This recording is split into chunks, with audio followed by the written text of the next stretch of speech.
Esta é a segunda parte da videoaula sobre FFT. A gente vai começar analisando o custo computacional da FFT. Então aqui estão as expressões da FFT, onde a gente, basicamente essas expressões são da etapa de merging, né?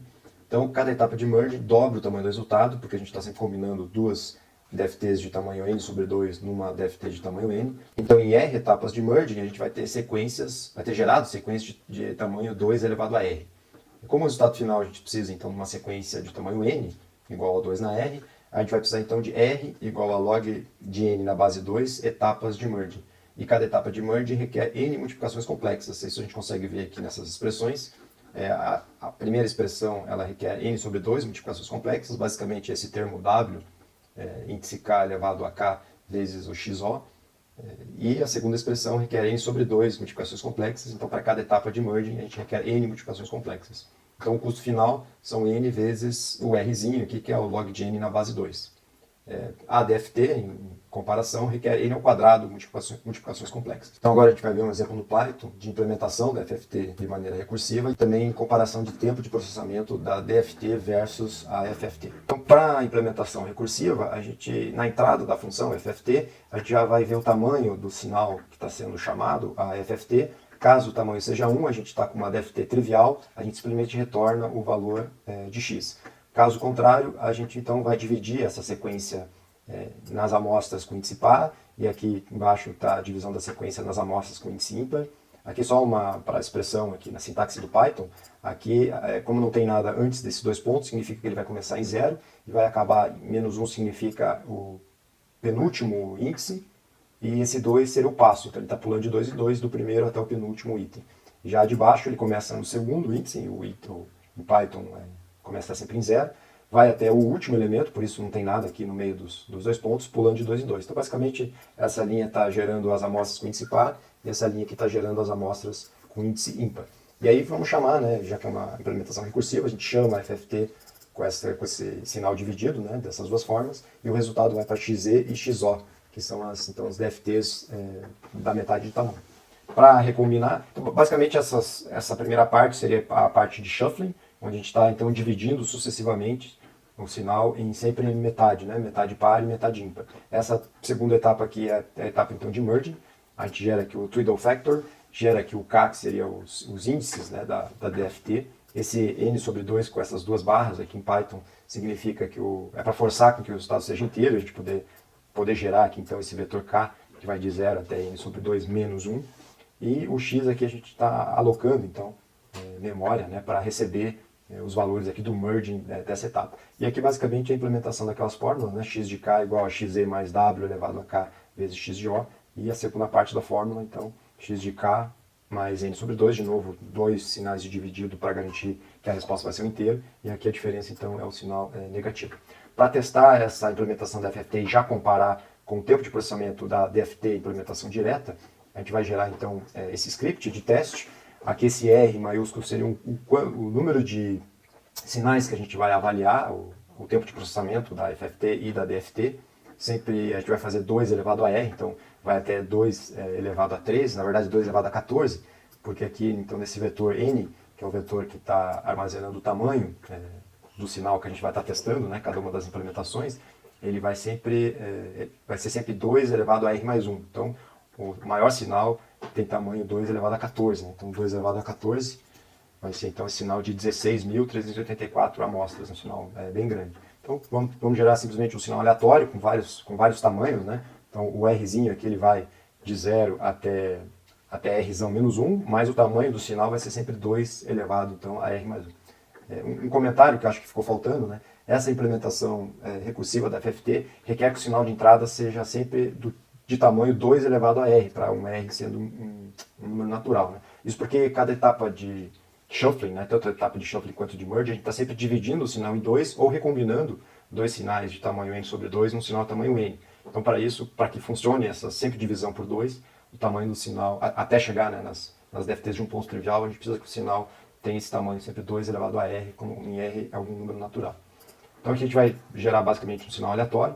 Aqui essa linha a gente liga uma espécie de cronômetro para contar o tempo de processamento, chama a função DFT, essa é aquela implementação direta, e aqui a gente para o cronômetro, Aliás, simplesmente a gente pega a hora, que é no momento, antes de chamar a função e a hora que é no momento depois de chamar a função. Essa é a hora que é em segundos, né? E aí a gente registra então nessa variável t dft quanto tempo demorou o processamento a dft daquela sequência de tamanho n índice r, aqui, que é sempre então o 2 elevado a esse rzinho, que vai de 0 até r-1, aliás, de 1 até r. E mesma coisa para FFT, e aí então, depois de feito, a gente plota aqui os resultados. Esse código demora bastante aqui, principalmente por causa dessa implementação da DFT que é lenta, né? Então eu já fiz aqui previamente o processamento. Esse então é o resultado de tempo de processamento para FFT e DFT. Então a gente vê que no começo aqui elas são parecidas, mas conforme as sequências começam a ficar mais compridas, a FFT ganha bastante. Também tem um gráfico aqui plotado na escala logarítmica, para a gente conseguir ver, né, aqui a diferença. Então aqui o tempo de processamento aqui, ó, 10 ao quadrado para a DFT, enquanto a FFT fica aqui então cerca de 1 segundo contra aqui os mais de 100 segundos da FFT. Então, conforme e se estiver tratando de sequências cada vez maiores, a FFT vai ser cada vez mais vantajosa, né? Agora a gente vai ver um outro algoritmo rápido de calcular a DFT que chama-se algoritmo de Goertzel. Então esse algoritmo de Goertzel ele serve para quando a gente não quer calcular todas as frequências de um sinal. A gente quer só algumas, por exemplo, uma ou duas, né, frequências no sinal. Então a ideia é que a gente tenha vantagem em cima, inclusive, da FFT, porque a FFT calcula todos os valores de K, né, seriam todas as frequências da DFT. Então, a ideia então é que o algoritmo de Goertzel ele é mais vantajoso quando a gente precisa apenas de m pontos, e esse m é menor do que log de n na base 2 da DFT. Então vamos tentar aqui fazer a dedução desse algoritmo de Goertzel. A gente começa fazendo essa observação, que o w índice n elevado a menos k n, nzão, é igual a 1. Então a gente vai multiplicar a expressão da DFT simplesmente por esse valor, que é 1, né? E jogar aqui para dentro, e juntando a gente consegue então reescrever aqui então a DFT com essa expressão. Então indo um pouco adiante, agora a gente faz essa observação, aqui é um exemplo para n igual a 4, para a gente conseguir então enxergar, aqui foi expandido o somatório, e a gente começa então a fatorar de uma maneira recursiva o w4 elevado a menos k. Então esse w4 elevado a menos k fica aqui fora, e aqui dentro a gente tem o x3 aqui, né, por exemplo, mais o w4 elevado a menos k vezes, e assim sucessivamente até o x de zero. E daqui então a gente observa, né, que a gente tem uma espécie de uma recursão aqui. Então, como se o x de zero vezes esse valor mais x de 1, e aí depois a gente multiplica todo esse resultado por de novo o w índice 4 elevado a menos k, e assim sucessivamente. Então a gente consegue escrever isso de uma maneira recursiva. Então é como se a gente estivesse calculando um y de k por essa expressão aqui, recursiva.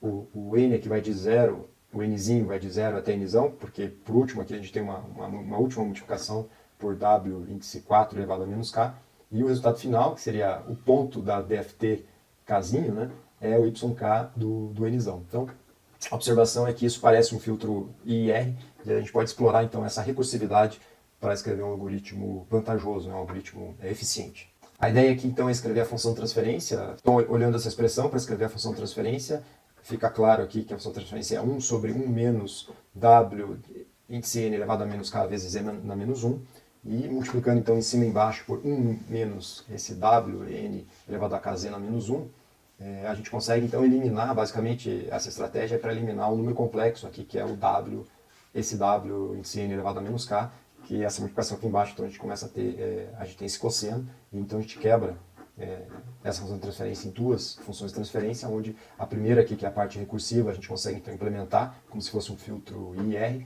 e a segunda parte seria a última etapa, onde a gente faz esse último cálculo aqui para calcular então o x de k. A gente vai ver de novo um exemplo em Python. Então esse algoritmo de Goertzel implementado, primeira coisa a gente obtém aqui o tamanho, né, do sinal, e aqui esse KV seria os índices que a gente está interessado em calcular a DFT.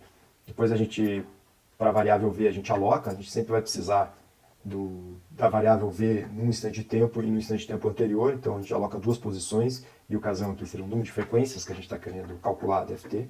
Esse primeiro duplo for aqui, né, a gente vai calcular todos essa variável V, que é essa variável intermediária da DFT. Basicamente isso é um filtro IR, foi implementado dessa maneira para a gente poder guardar então apenas as duas últimas amostras dessa variável V, e a segunda parte é a gente então calcular o x fazendo então a última recursão. Então vai ter mais uma repetição aqui, que seria para o valor de nzinho igual a nzão, onde normalmente a gente não calcula, a gente vai até nzão menos 1, a gente precisa fazer mais um cálculo aqui. A já que a expressão requer que o nzinho vá de 0 até nzão. E a última etapa, então, é a gente atribuindo o valor da DFT. Então, para testar esse algoritmo, basicamente a gente vai pegar esse último sinal que a gente usou na FFT, vai calcular primeiro a FFT de todos os pontos, depois o Goertzel só para dois pontos 1 e 20, índice 1 e 20, que foi escolhido aqui aleatoriamente, e depois vai comparar os dois resultados. Então, executando esse código, a gente percebe que o valor está muito baixo, o resíduo aqui está muito baixo, então os cálculos retornam o mesmo valor, tanto para a FFT quanto para o algoritmo de Goertzel. Em termos de custos computacionais, essa tabela então resume aqui o método da DFT, que requer n ao quadrado, multiplicações complexas. O Goertzel 1 a gente acabou não vendo, a gente só viu a implementação do Goertzel 2, que requer então n multiplicações complexas, contra então o FFT, que requer n log n na base 2 multiplicações complexas. Uma outra vantagem do algoritmo de Goertzel é a memória. Por causa da recursividade, a gente não precisa armazenar os n valores complexos, a gente só precisa armazenar os dois últimos, né? E, por último, a eficiência em aplicações de tempo real. Os cálculos podem, então, começar assim que a primeira amostra x0 está disponível, dispensando, então, encher o buffer. A gente pode ir calculando conforme os valores vão chegando, e no final, chegando à última amostra, a gente faz o último cálculo e já tem o valor da DFT nos pontos escolhidos já disponível. Então, esta aula fica por aqui. Até a próxima.